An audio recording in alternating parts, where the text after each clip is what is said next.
All right. Yeah. So, welcome again to wait lang. Natatawa ako kasi parang malabo yung video ko.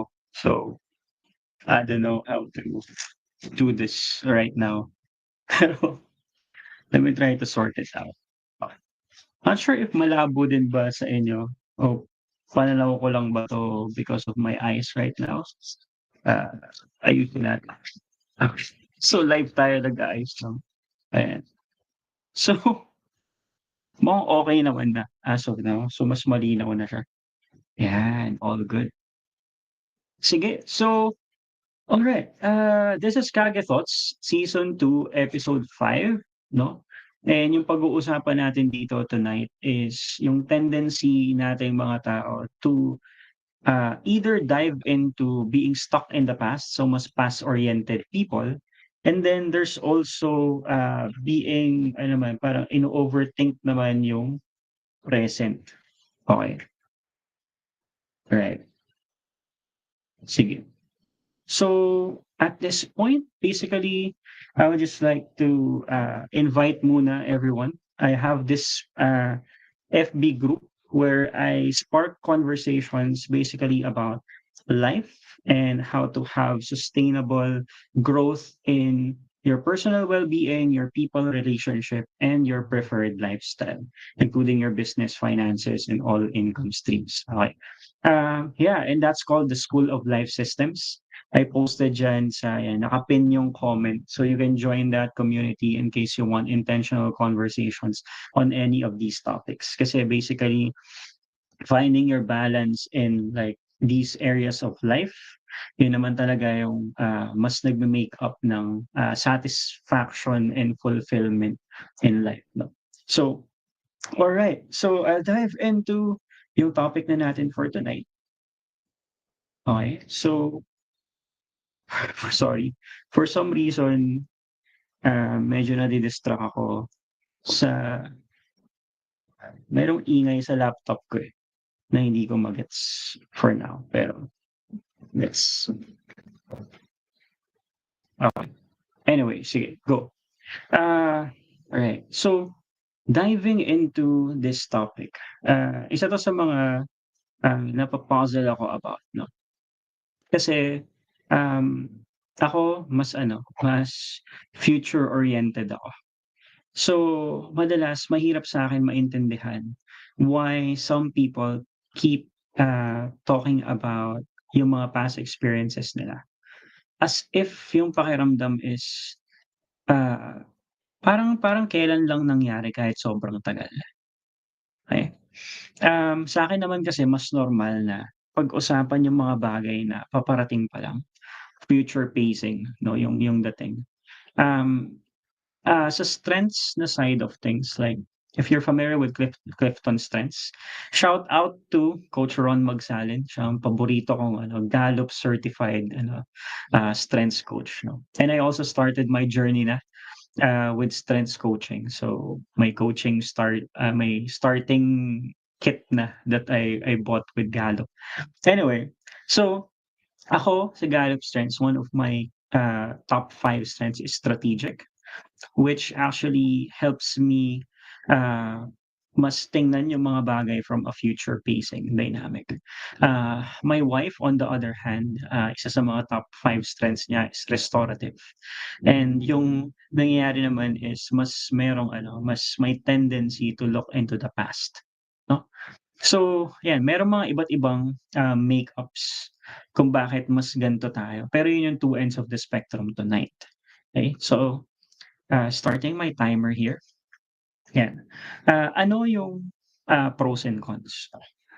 So, looking at, past experiences, so dun muna tayo sa past, orientation.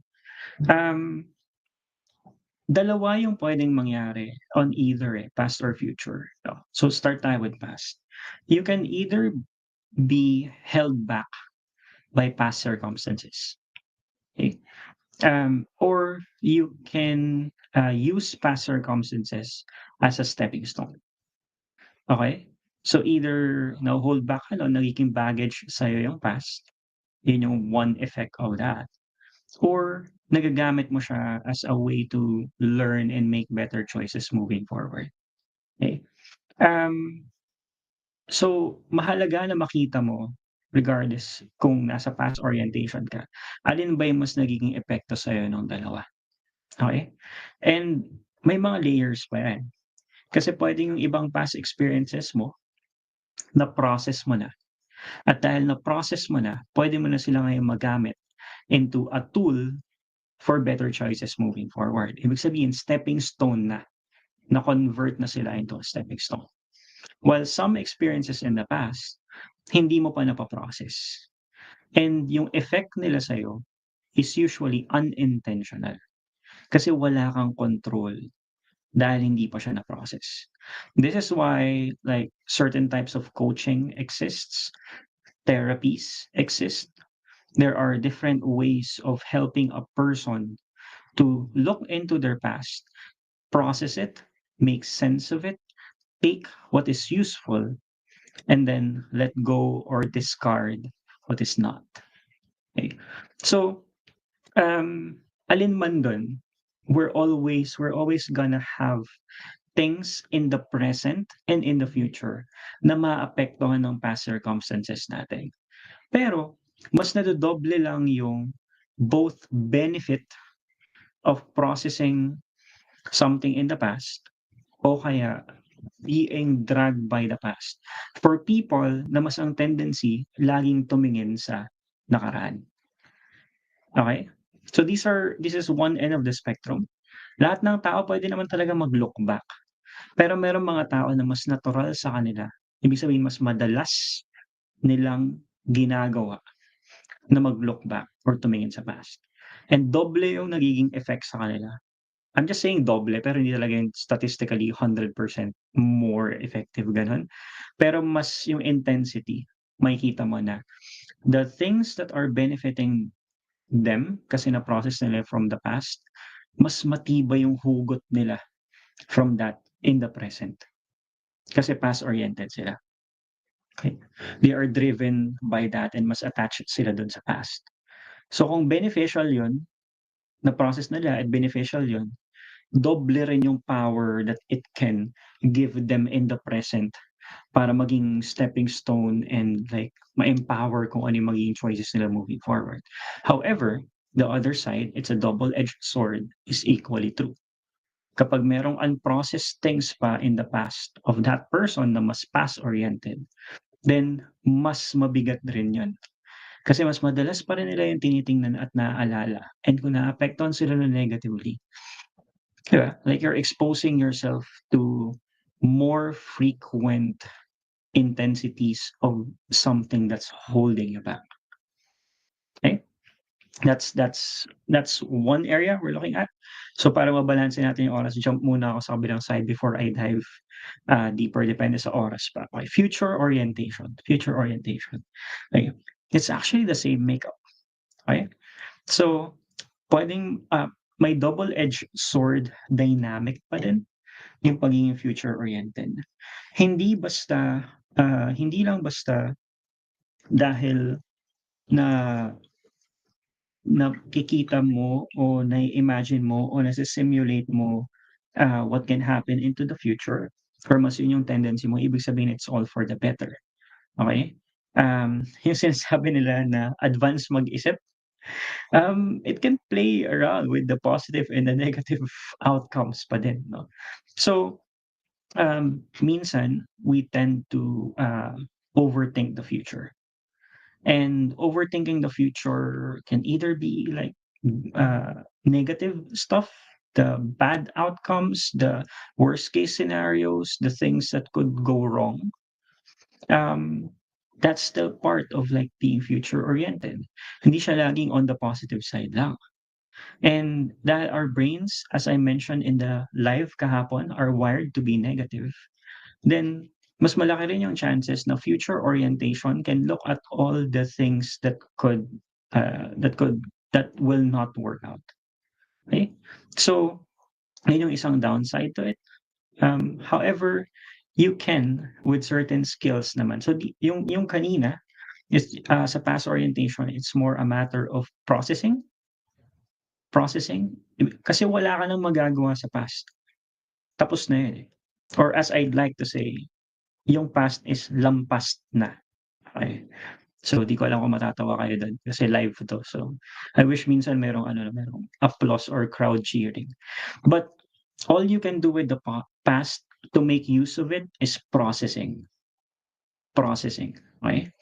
But when it comes to the future, it's about building or learning skills, okay? So, increasing the capability to either create a specific kind of future or, uh, kung hindi man create a specific kind of future by yourself, it's having enough, uh, capability to build it with others, okay?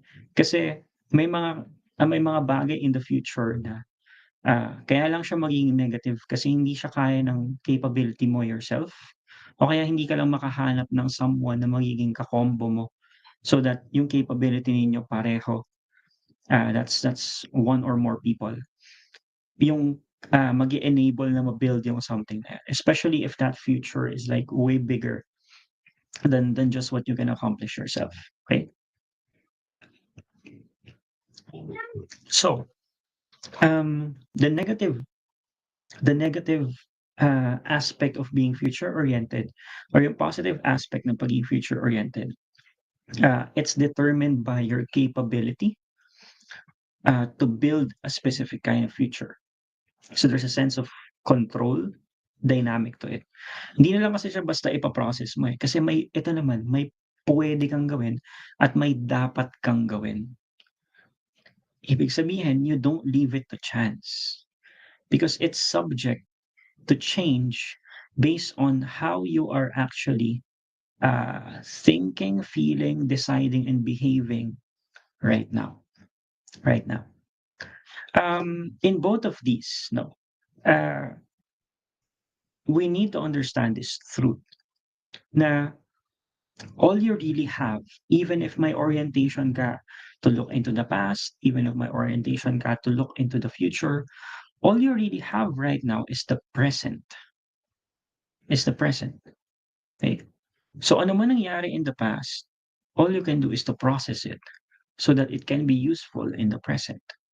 Ano pa man yung mga puwedeng mangyari in the future, all you can do right now is to develop the capability to build or to co-build or to handle that future moving forward. But all you have is now, right? Um, it matters though.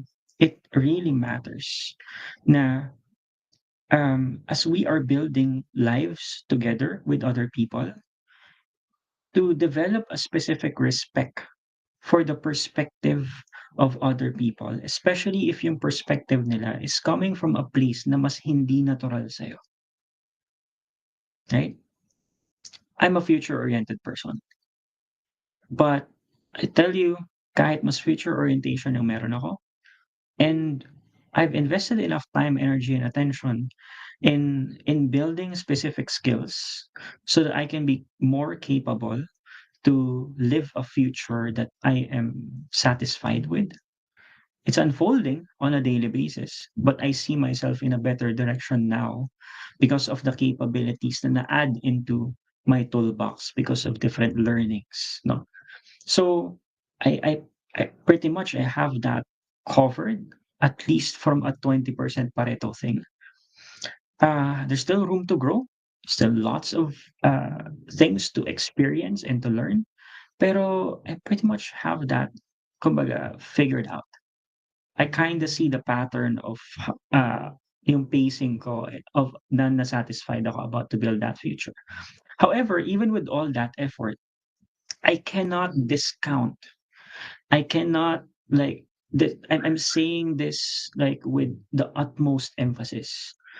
Merong mga bagay in in my life right now na mas na-achieve ko and mas nandito ako ngayon not because I am future oriented, but because I processed many things from my past na kahit hindi natural sa akin to do, I dived into those things that I need to process so that getting a better perspective of those past experiences led to useful tools, led to unique mechanisms and frameworks in my life that and is add made my present beautiful and is adding to my capability of building a better future, right? If ikaw naman yung person na mas past-oriented, and probably there are things you've already processed na. Okay? That's the main invitation. Kung mas past-oriented ka, and then you feel like it's more dragging you down, that's that's an invitation to start processing things. Kung yun yung mas natural sa'yo, but you approach it with an attitude of, okay, this is something that's repeating. This is something na naapektuhan ako in the same way, but I don't want it to be like this anymore. Don't run away from it. Face it head on. And yung hindi necessarily na parang kailangan gawin mo lang siya mag-isa. Sometimes it's better for you to have some guidance with it. So don't be afraid to ask for help. Because every single person that's breathing right now, meron silang issues in the past that they need to deal with. But I tell you, um, they are meant to happen simply because they already happened. And since wala ka ng magagawa dun, all you can actually do is sulitin lahat ng yun. That's the only attitude you can like bring into your life towards your past. Paano ko puwedeng sulitin yung mga bagay na nangyari na? Hey, if that's not your mode right now, this is me inviting you to at least take steps towards that mode. Sulitin mo yung nakaraan mo. Sulitin mo yung nakalipas na. Sulitin mo lahat ng experiences that's found there. Even the ones that are difficult and emotional and can be heavy at times to remember, right? Sulitin mo. They're meant to happen because they already happened. And I'm not discounting kung gaano man kahirap yun. I know it will not be easy, but it's the only way to make use of it. Pero kung ikaw naman yung person that has already so past-oriented and has already done something to process those, and you're enjoying the benefits of the things that you've already processed, and it's part of the building blocks that you have right now for the future that you're building, then kahit yun yung naging useful sa'yo in the past, it will be beneficial for you to start developing a future-oriented approach, at least on certain seasons of your life, to plan ahead. Plans, may onting pressure tayo diyan, eh. Goals, may onting pressure tayo diyan. Kasi apektado tayo lagi ng mga tao na nasa paligid natin. Kailangan ba nating sabayan lagi yung mundo? Kailangan ba natin na kung ano yung goal nung iba, ano yung breakthrough, ano yung win ng iba, dapat pareho din para masabing may goal at breakthrough at win din tayo? I mean, I'm all for uniqueness. I'm not like for herd mentality and all that, like peer pressures and stuff. It takes time to get out of that loop. Eh. But I hope this helps. Setting goals and having plans are not meant for your goals to be achieved or your plans to happen according to how you planned it. That's not the main benefit of goal setting. That's not the main benefit of planning. Right? Um, it's really more about setting a direction for the possibilities para sa sarili mo. Future orientation has an element of risk taking. When you're goal setting and you're planning ahead, it's basically sumusugal ka lang sa sarili mo. You're setting a direction, and that direction is basically evidence na you are banking on the possibilities. You're not banking on results right away because most of the outcomes really are unpredictable. Many of the outcomes, especially in business, hindi lang naman ikaw yung kailangang magdesisyon para mangyari yung outcomes na yun. Wala kang puwedeng puwersahin or siguro meron, pero like force everything all the time so that it happens according to how you want. That's really absurd. So the outcomes are unpredictable, but you plan and you set goals to set a direction for the possibilities ahead of you. It's not necessarily para mangyari lahat ng naisip mo o gusto mong mangyari, right? Um, this is past orientation versus future orientation. Ito yung gist of what I want to share with you all tonight.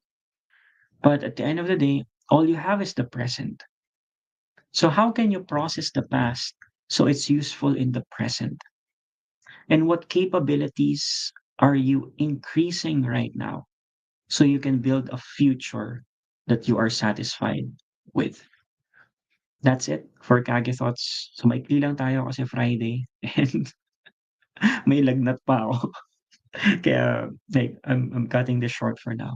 But I really appreciate everyone who's like giving me your attention with all these things. Even minor tweaks in the way that we think, if we honor them based on our season, can achieve for us big things. So yeah, sumugod ka sa sarili mo, process what you need to process, and yeah, my community and my inbox is open for any messages because these are the types of conversations I live for. So cheers, everyone. Have a great weekend.